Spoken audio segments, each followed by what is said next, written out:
Welcome to A Journey in Song, where we look at the life and creative mind of Manda Menzies. She is a South African author, poet, lyricist, and storyteller. We're here to explore how she uses poetry and music to record her life experience, the raw feelings and thoughts she has transposed into song. In this episode, we are going to dive into the lyrics of Calendar, written by Manda Menzies. I'm really looking forward to this one. You can listen to the full composition on Manda's YouTube channel. And for you listening today, I want to set the stage right up front. We are exploring the anatomy of a feeling. Right. We aren't here for, generic relationship advice to fix a broken heart. We are looking at the vulnerability of this piece, and specifically how Menzies uses the architecture of songwriting as a tool for, profound emotional regulation. Which is such a vital distinction to make right at the start of this deep dive. The psychological journey of the song isn't just a simple diary entry. No. Or, a venting session. It is a mechanism for survival.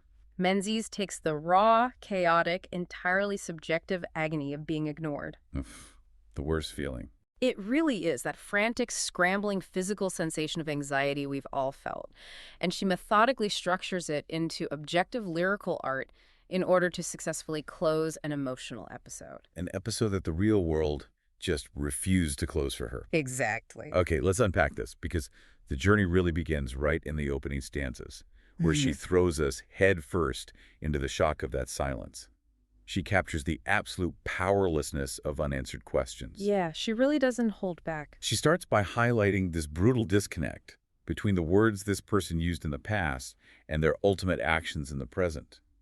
She writes, "Was it easy to fill me with words so perfect that when you left it hadn't mattered what you had said?" That phrase, words so perfect, establishes the immense height from which she was dropped. Yeah. That's a great way to put it. When someone gives you perfect words, they are doing more than communicating, They're constructing a shared reality for you. Like building a world that you both inhabit? Precisely. And when they just walk away from that world, the cognitive dissonance is staggering. The human brain literally cannot reconcile the perfection of the promises with the cruelty of the sudden silence. It just creates this massive psychological friction. Right, exactly. And she leans directly into the cruelty of that silence. She goes on to say, "Was it easy to walk away, to stay silent, to ignore my cries as I begged for answers that would never come?" It's so visceral. It is. And then right after that, she hits us with the stark, unvarnished reality. She writes, "Except that you just did not want me anymore." Oof. Yeah, that line is so devastatingly simple. But then she immediately weighs the cost of the whole experience. She says, "I can't tell if my words are lost or if that was the cost of spending my truth on the love I felt for you." The idea of spending her truth. Right. When I read that, it made me think of taking your entire life savings, every ounce of emotional currency you have to your name, and pouring it into a bank. Oh, I like this analogy. You trust this institution, right? It has marble columns. It feels permanent. Then one morning, you walk up to the corner where the bank is supposed to be, and the building is just gone. Just completely vanish. Exactly. It's an empty dirt lot. You aren't just broke. You are standing there questioning the fundamental value of your own currency.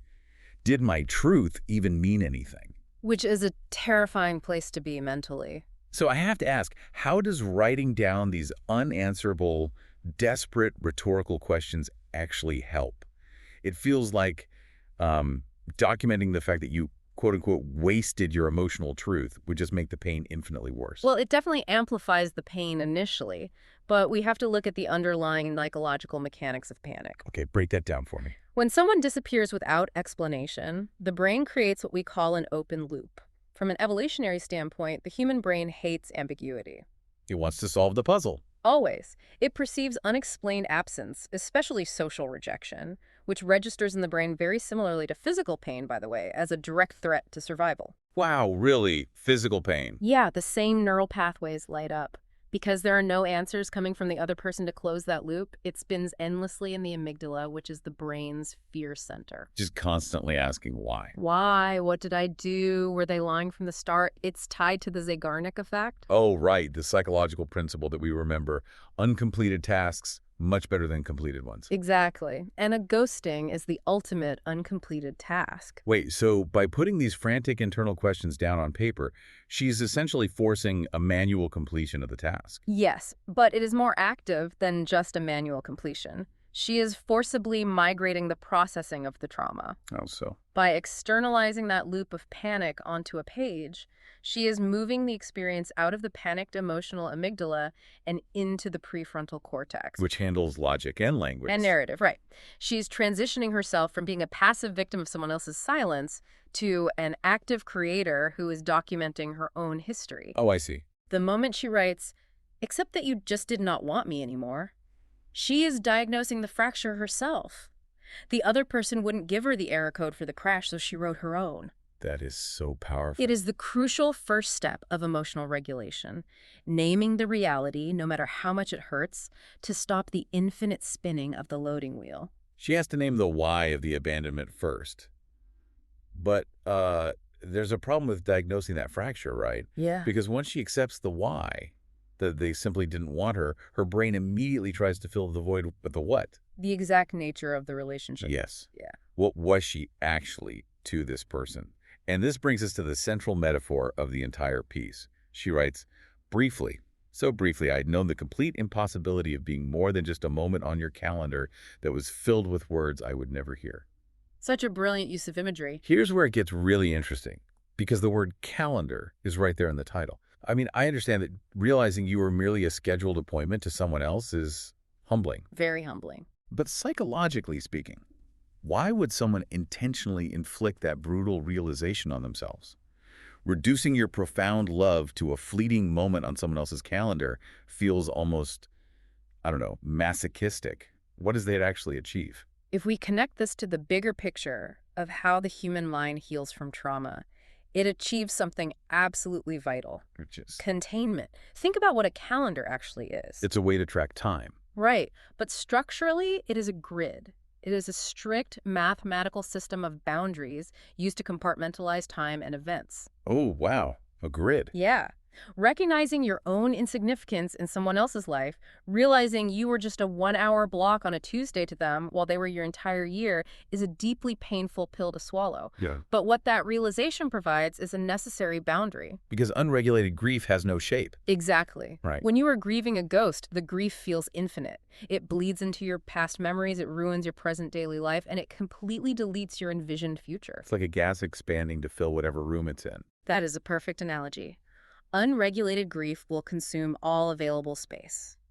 By defining her presence in this person's life strictly as a moment on your calendar, she is forcing an objective clinical reality onto her subjective heartbreak. Stripping away the romance. She strips away the romance, she strips away the poetry of the relationship, she's containing the emotional episode. It's no longer this infinite, formless tragedy that defines her entire existence. Right, it was simply an appointment, and that appointment has now passed.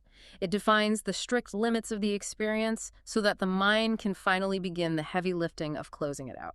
Furthermore, look at that line about the calendar being filled with words I would never hear. Yeah, that line is tough. It acknowledges that this person has a whole separate life that she's completely locked out of. Exactly, and by acknowledging that she is locked out, she shatters the illusion of the we. The shared identity. Right, when we are in love, our brains merge our identity with our partners. Recognizing that their calendar is filled with words she will never hear establishes an airtight boundary between her existence and theirs. It is a necessary severing. But nature abhors a vacuum, right?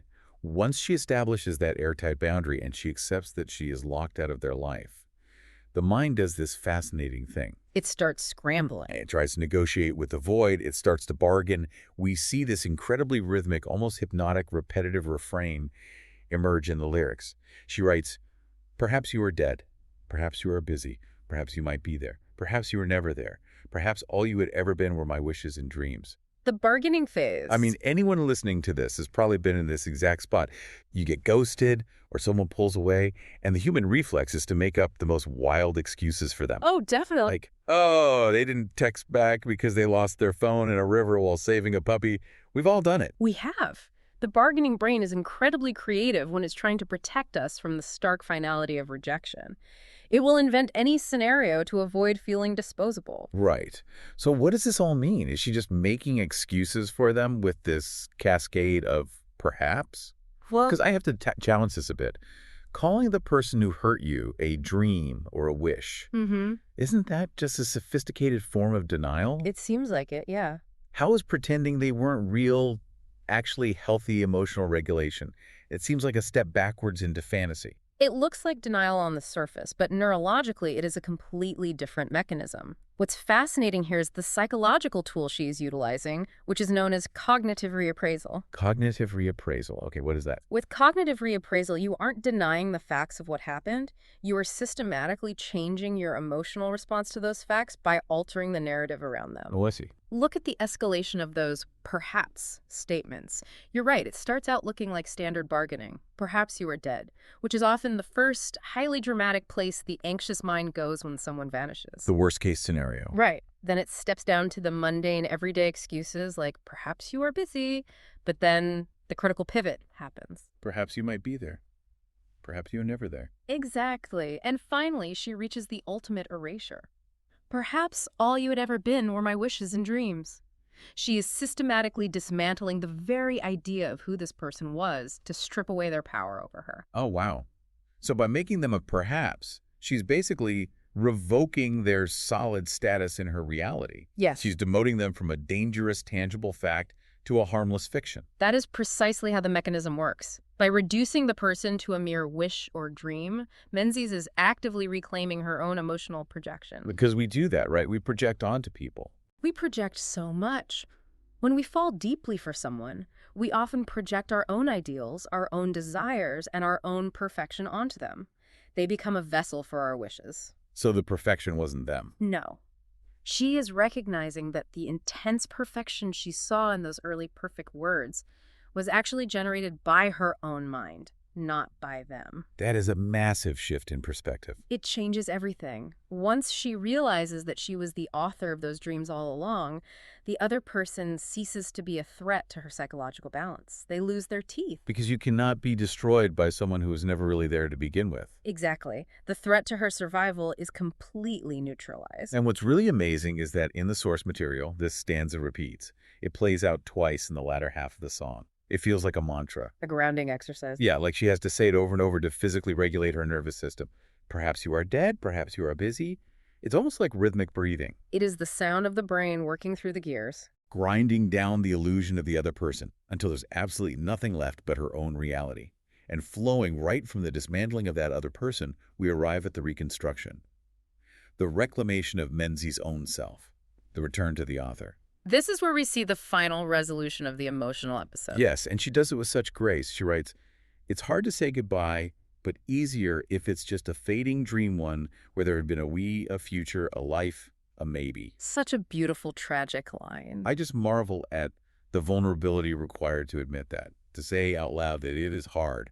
She isn't pretending to be made of stone. She isn't putting up a tough front. No, she freely admits the heavy loss of the future, a life, a maybe. But then we get this triumphant protective shift in agency. She says, "I hope you find your dream one where I am not in it. I have the perfect dream. You see one for only me." The mic drop. I love the mic drop of that moment. But from an analytical standpoint, why does shifting to a dream for only me serve as the ultimate closing of this chapter? Couldn't she just say, "I'm moving on," and leave it in that? Well, she could, but that wouldn't achieve true psychological closure. This raises an important question about the fundamental purpose of art in human processing. Okay, tell me more. We talked earlier about how the real world often denies us closure. People leave, they stay silent, they refuse to give us the final conversation we feel we desperately need to move forward. Right, the missing error code. Exactly. Art, and songwriting in particular, allows us to orchestrate our own closure when the universe refuses to provide it. That stanza is the psychological payoff of her entire artistic process. Because she isn't just surviving the pain anymore. She's actively scripting the ending on her own terms. She has successfully transposed her raw, formless grief into a finished, contained structure. When she genuinely wishes them well, "I hope you find your dream, one where I am not in it." She is completely severing the energetic tie between them. There's no lingering bitterness keeping her attached. None. But claiming the perfect dream, one for only me, goes a crucial step further.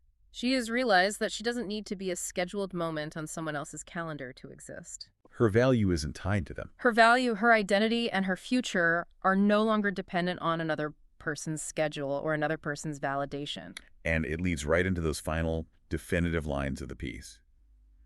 Perhaps it's better now that you are not here. So quiet. It is a remarkably quiet ending. There are no fireworks, no screaming anger. It's just stillness. It is quiet, but it holds immense power because that final line isn't just a lyric. It's a hard-won, successfully regulated psychological truth. Yeah, Remember where she started. She didn't start the song believing it was better that they were gone. not at all. She started the song in a state of panic, begging for answers, drowning in the cognitive dissonance of their silence. The active process of writing the song, of moving through the brutal objectivity of the calendar metaphor, of dismantling the illusion through cognitive reappraisal, doing the deep emotional labor, that labor is what allowed her to actually arrive at a state of genuine calm. She didn't just wait for time to heal the wound. She literally wrote her way back to a regulated baseline. It's incredible. If we look back at the journey we've explored today in this deep dive, Manda Menzies took us, and herself, from this chaotic, desperate begging for answers at the onset of sudden grief. Profound journey. She moved us through the painful, stark objectivity of realizing you were just an appointment on a calendar, forcing a boundary around the pain. She walked us through the mind's attempt to fill the void and ultimately how she systematically dismantled the ghost of the person who left her. Piece by piece. And she brought us to this remarkably calm, regulated realization that having a dream for only yourself is actually better. It really is a masterclass in using creativity not just to express pain, but to digest it, to metabolize the trauma so that it can no longer harm your nervous system. So for you listening right now, I want you to reflect on your own life.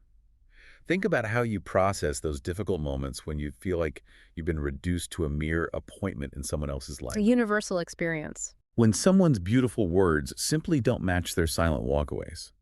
We all face that cognitive dissonance at some point. But Menzies reminds us of the profound power we hold in converting our subjective, messy, infinite pain into an objective, controllable narrative. You take the control back. Exactly. You don't have to write a song, but you do have the power to define the boundaries of your own emotional episodes. You can decide when the appointment is over. You can build the boundary. And I'd like to leave you with one final thought to mull over, building on what Manda has shown us here today. From a very young age, society teaches us that wishes and dreams are inherently things meant to be shared. We're conditioned to think of the ideal state as being part of a we, building a shared future, merging our lives, and securing a permanent spot on someone else's calendar. We're totally wired for that. We are. But Menzies posits something truly radical here, that a dream for only me is actually the perfect one. What if the truest form of emotional safety isn't found in securing a permanent spot on someone else's calendar at all? What if true safety is the profound realization that your emotional baseline, your core self, can never be destroyed by someone walking away, as long as you recognize that you, and only you, are the sole author of your own dream? If the universe won't give you the error code to show you what broke, you have the power to write your own, diagnose the fracture, and heal yourself. That's the true anatomy of a feeling. We'll see you next time.